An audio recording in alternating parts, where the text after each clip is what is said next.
அமெரிக்க அதிபர் டிரம்ப் பிரேசிலில் இருந்து அமெரிக்காவில் இறக்குமதி செய்யப்படும் அனைத்து பொருள்கள் மற்றும் சேவைகளுக்கு 50% வரி விதிக்கப்படும் என்று நேற்று அறிவித்துள்ளார்.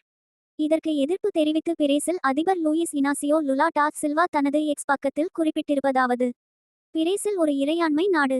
நாங்கள் வெளியில் இருந்து வரும் எந்தவொரு கட்டுப்பாடு அல்லது அழுத்தத்தையும் ஏற்க மாட்டோம். பிரேசில் டிஜிட்டல் வலைதளங்களில் வரும் வெறுப்பு பேச்சு, இனவெறி, சிறுவர்கள் துஷ்பிரயோகம், மோசடிகள், மனித உரிமை மற்றும் ஜனநாயகத்தின் மீதான தாக்குதல்களை ஏற்காது.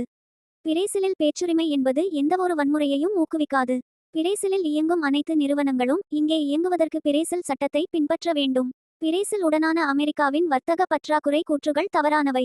கடந்த 15 ஆண்டுகளில் பிரேசில் உடனான அமெரிக்காவின் வணிக உபரி $410 பில்லியன் என்று அமெரிக்காவின் தரவுகள் காட்டுகின்றன.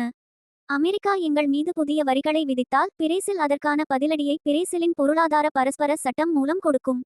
பிரேசில் இறையாண்மை, பரஸ்பர மரியாதை மற்றும் உலகளாவிய உறவுகளில் மக்களின் நலன்களை பாதுகாப்பது ஆகியவற்றை மதிக்கிறது என்று பதிவிட்டுள்ளார்.